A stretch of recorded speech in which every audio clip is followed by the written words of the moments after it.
We do have a history museum downtown, and for the Native American jewelry. A lot of the surrounding communities off the reservation come and do their trading here. And that's all their jewelry as well, right? Yes, yes. Wow. The museum that Cheryl was referring to is the Gallup Cultural Center. It opened in 1996 in the old Santa Fe Railroad Depot and contains exhibits and galleries exploring the histories and cultures of the truly Native Americans of the area. But a unique highlight of the museum is the section dedicated to the legendary Navajo Code Talkers of World War II. So were the original Navajo soldiers recruited for this purpose? Was it known that they had this intellectual property that no one else had? Yeah, the idea was sold to the Marine Corps that Navajo would be a good choice to use in World War II as a code. The Marine Corps had never used a native language.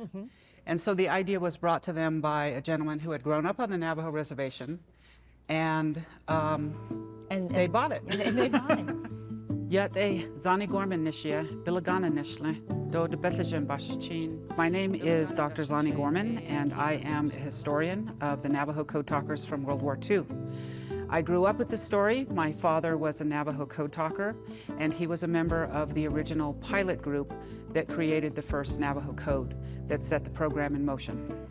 And this is him right here. Yes, this is my dad, Carl Gorman. When he was recruited, what did he think he was recruited for? Well, they were told it was a special assignment, Okay. but they really had no idea. The Marine Corps said, we want you to make a code in your native language. Wait a minute, you're usurping our language? I for think what? a lot of Yeah. them thought... Distrust, right? Distrust, yeah, considering what, the boarding schools where they were not allowed to course. speak Navajo. Yes. And now you want our language? Yeah. How many code terms are there? The code by the end of World War II had a little less than 700 terms in total. So each airplane was designated the name of a bird, and they looked at the characteristic of the bird, the characteristic of the airplane, and kind of matched them up. It was all voice transmitted. Wow. 2 men on one side, 2 men on the other side, one that would crank the machine, one that would get the message, he'd write it down. It wasn't just Navajo to English, it was coded. So they had to know the code in order to translate it. But the code never was broken. The code was never broken during World War II, no. Back in the early 80s, there was a movement to recognize the Navajo Code Talkers.